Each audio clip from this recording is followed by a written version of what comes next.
Hello, hello. We are now here up on the base station, the upper station of the cable car. We're at 3,500 meters. We just came up the cable car.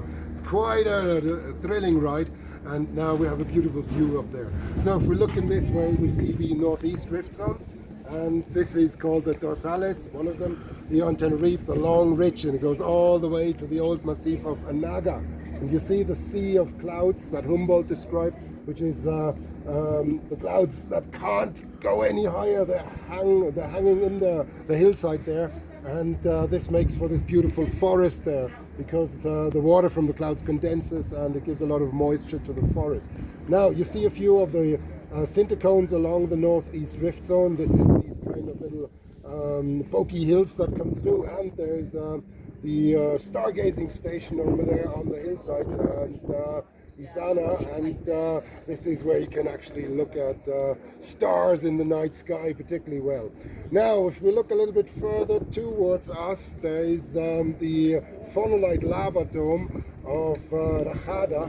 This is this rose type structure which is a bit brownish, and it's overlain with the pumice from Montaña Blanca, the White Mountain pumice, which is actually the youngest eruption here in terms of felsic eruptives. There has been a few basaltic eruptions here also in historical times, but the last explosive felsic eruption is this white pumice material, and Rajada is a bit connected to that. That's the stubby lava flows down there.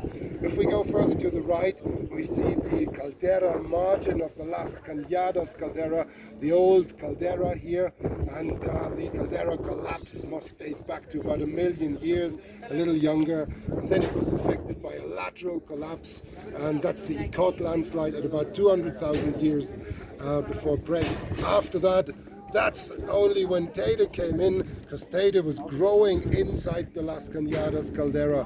So Teide is really a young feature. It's been growing in the last 200,000 years only, and now we believe that it's reached almost its maximum, because the last eruption from Teide itself was more than 1,000 years ago, and all the other eruptions have happened on the rift zones and not on Teide itself. So some geologists, including Juan Carlos, believe that it's reached its terminal height and it will not grow a lot higher from here on. Now at 3,714-ish meters, it is pretty tall. It's the tallest mountain in Spain, and well, I don't think it has any need for growing any further.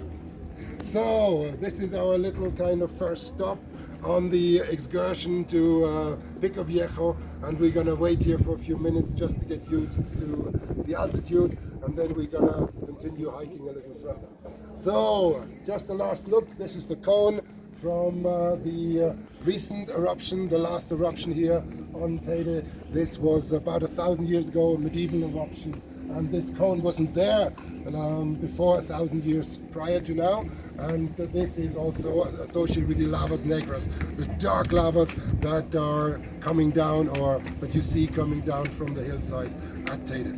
Okay, I'll report back a little later. Thank you very much, and see you soon, hopefully at Pico Viejo.